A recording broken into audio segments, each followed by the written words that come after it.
Hello, Just Too Good here. Today we're taking a look at the LEGO City 2020 Service Station set, which has 354 pieces, 4 minifigures, and retails for $50 in the United States, which I think it's a retail exclusive.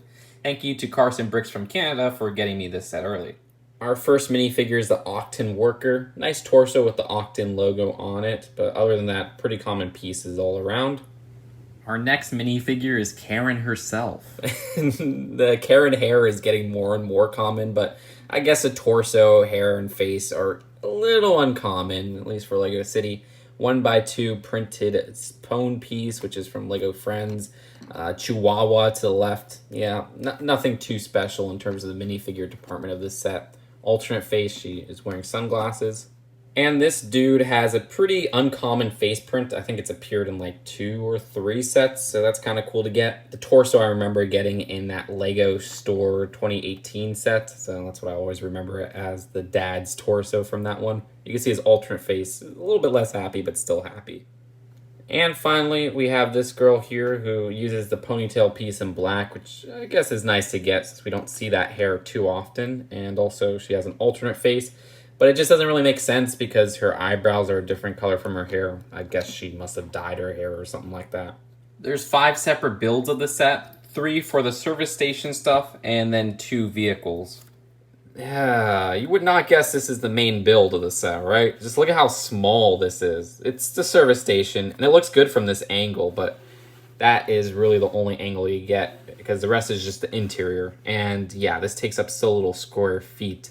The design in this corner here is actually probably my favorite sticker of the set, where it's a 2x4 of a TV. I always love stickered or printed TVs. That has a soccer design on there. Give me some LEGO City Sports sets, please. At the bottom, there's a coffee machine, which is a cute little simple build.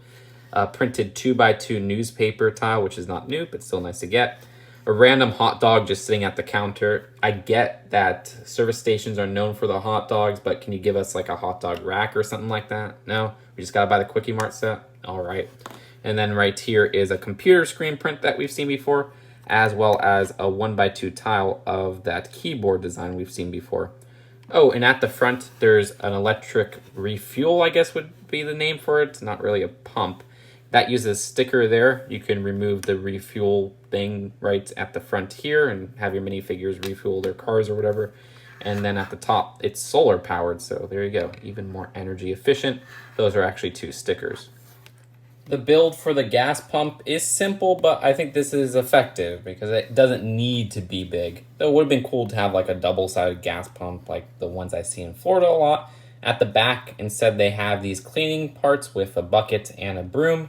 And at the front, the gas pumps themselves work pretty well, where you could have a minifigure detach them from this clip and adjust them since it is on this 1x1 brick that has a hole in it, so you could move it all around. Also, a printed little roof brick here, which is becoming more and more common with that design, as well as some stickered parts to show the levels of octane on the gas, if I'm not mistaken. Oh, and I like how the ceiling there uses these nice translucent panel pieces.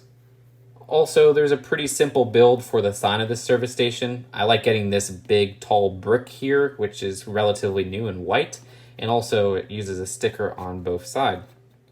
And the Campervan might be my favorite build of 2020, for a vehicle at least, because first off, bright bluish green. Need I say more? Second off, the design of this has a lot of standing room on the inside, which you could enter just by opening up this door, which is probably the only part I don't like of the build because it looks kind of jarring to have gray when the rest of it's so colorful. Either way, open that up and you could enter on the inside, or you could just remove the ceiling here. And inside, there's a little range to cook at, this nice container, which has this little soda can, no printing on there except on that top 1x1 circular tile, which is not a new print, and even a little seat to have your minifigure sit down. Also for the driver's area, there's another seat and a nice steering wheel. Now, if you take a closer look at the top here, there's 2 surfboards as well, which are nice to get, but not too uncommon in those colors. And at the back, see those stickers? Do you notice anything? Islanders reference for LEGO Pirates, nice little Easter egg. That's on a 2x4, and then there's a sticker on a 1x2 right there.